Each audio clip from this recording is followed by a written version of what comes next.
কোনো লাভ হবে না।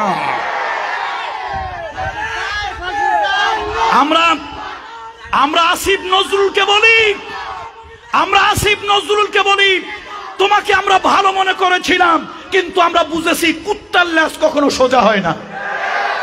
আমরা আসিফ নজরুলকে নাম ধরেই বলি, তোমাকে আমরা বলি আমরা মনে করেছিলাম কুত্তার ল্যাজ চুঙ্গায় থাকলে সোজা হয়, অন্তত বামপন্থীরা কিছু হইলে ভালো হয়, তোমরা চরিত্র বামপন্থী ভালো হও নাই।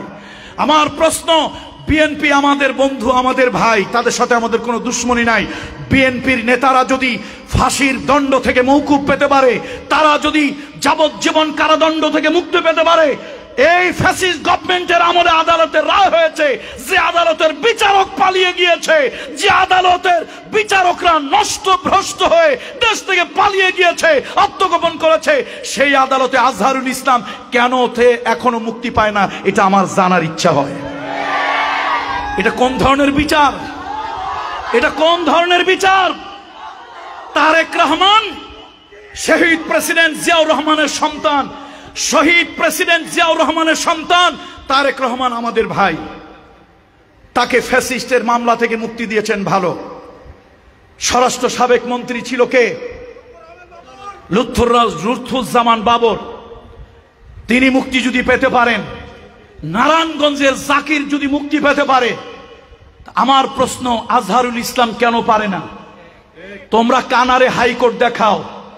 এই বেয়াদবগুলি, ওই উপদেষ্টা নামক এই কুলাঙ্গারগুলি যারা আছে, আমার মনে হয় বসে থাকার সময় নাই। আপনাদের প্রত্যেকের সজাগ হওয়া দরকার। এই কুলাঙ্গারগুলোকে থাপড়ায় নামানো দরকার। তোরা যোগ্য না।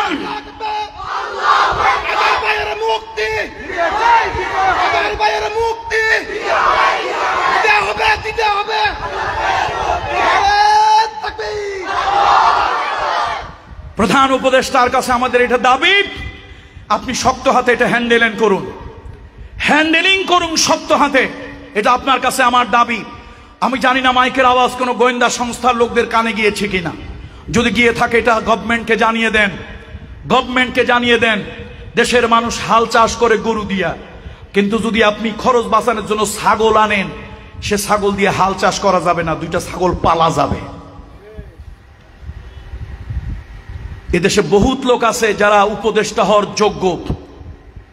এরকম একজনকে নামিয়ে দেন, দুইজনকে নামিয়ে দেন, দেখবেন নড়চড় শুরু হয়ে গেছে। আর সব ক্ষেত্রে এরকম দুর্বলতা দেখাইলে সবকিছু করা যায় না, সম্ভব না। হযরত ওমর রাদিয়াল্লাহু তাআলা আনহু